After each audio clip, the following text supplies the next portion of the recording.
Assalamualaikum warahmatullahi wabarakatuh, sahabatku semuanya.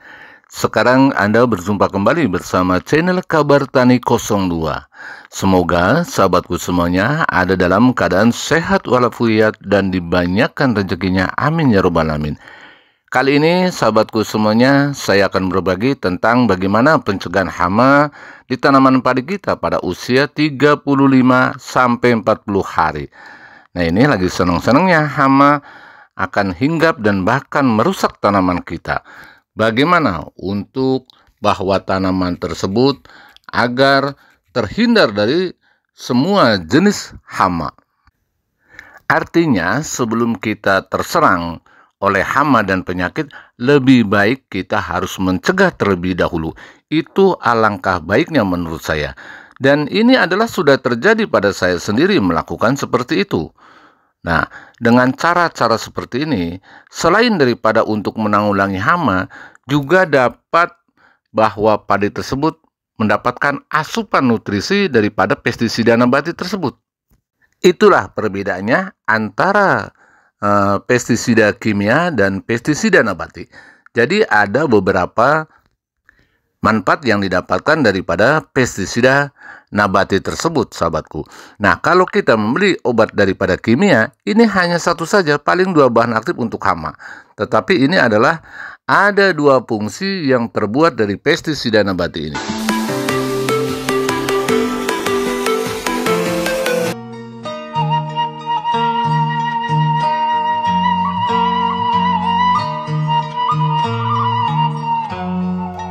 Sahabatku semuanya, kali ini saya akan berbagi dan tukar informasi kepada sahabat-sahabat petani semuanya yang ada di Indonesia.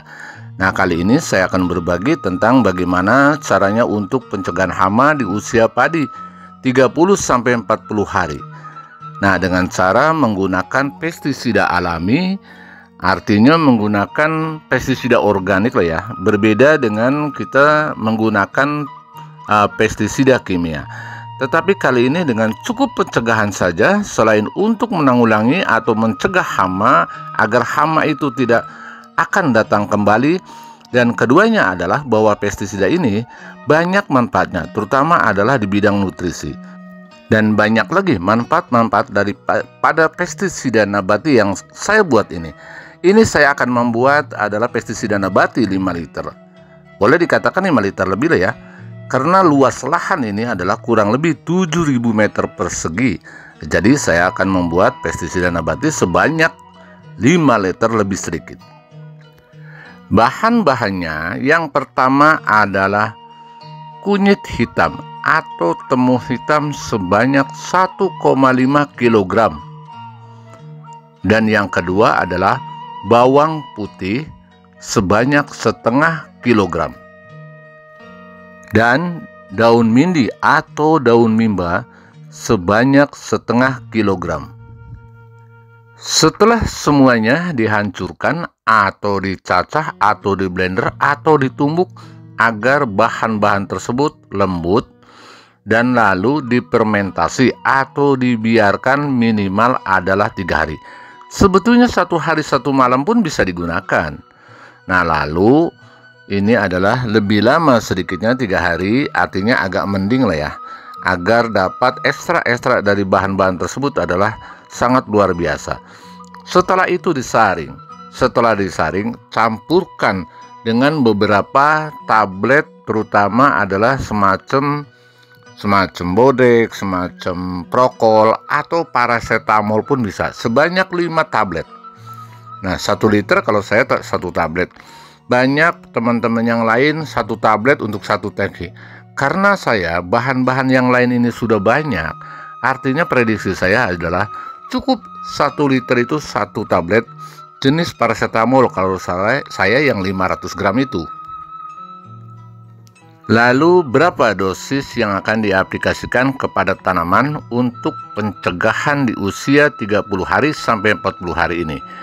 Dosis saya sudah biasa, sahabatku. Saya menggunakan adalah minimal 200 cc. Itu untuk per tangki sebanyak 16 liter isi tangki tersebut.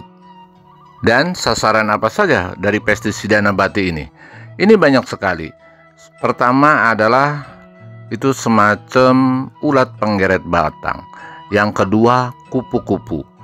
Nah, selain daripada itu juga dapat mencegah menetasnya daripada kupu-kupu itu. Artinya tidak 100% pun, agak sedikitnya dapat mencegah menetes atau menetaskan daripada telur kupu-kupu. Terus ulat gerayak dan masih banyak-banyak yang lainnya. Bahkan hama yang biasanya kebal pun dengan menggunakan pestisida racikan ini adalah tidak akan kebal lagi. Ini hama tidak akan datang lagi. Yang penting pengaplikasiannya, penyepraiannya adalah yang pertama, semburan atau emulsion daripada tank itu sendiri harus ngebul, betul-betul harus merata dispraykan kepada tanaman kita. Dan kebetulan saya melakukan pencegahan ini adalah saya 2 kali, yaitu di usia 35 atau 30 hari sampai usia 40 hari. Saya cukup 2 kali melakukan aplikasi racikan daripada pestisida nabati ini. Nah, nanti sahabatku semuanya nanti bisa dibuktikan.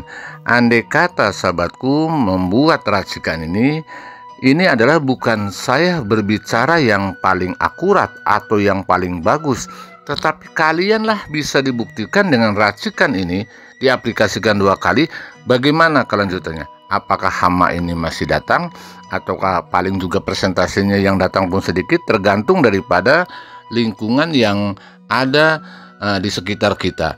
Kalau di sekitar kita lingkungan banyak terserang hama, kita pun bisa meminimalisir. Artinya orang lain terserang hamanya lebih banyak, tapi kalau kita yang sudah melakukan dengan racikan ini, insya Allah ini agak berkurang dan bahkan ini aman. Selain daripada untuk pencegahan masalah hama dan penyakit, juga bahwa racikan ini adalah mengandung nutrisi, semacam ada yang mengandung gibberellin.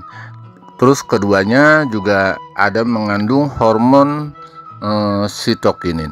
Selain daripada itu juga bisa untuk mencegah jamur daripada tanaman padi kita. Apalagi di musim penghujan, bahwa racikan ini sangat-sangat cocok sekali.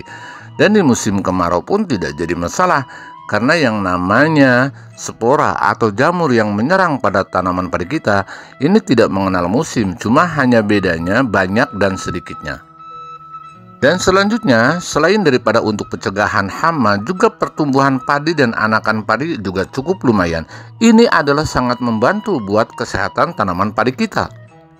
Dan sangat membantu pada masa saat peralihan dari masa vegetatif ke masa generatif. Inilah yang sangat penting sekali untuk nanti di saat padi bunting itu atau padi hamil itu, ini sudah terlihat jelas. Dan bahwa tanaman kita adalah selalu segar dan selalu ada pertumbuhan yang signifikan menjelang padi itu pramudia.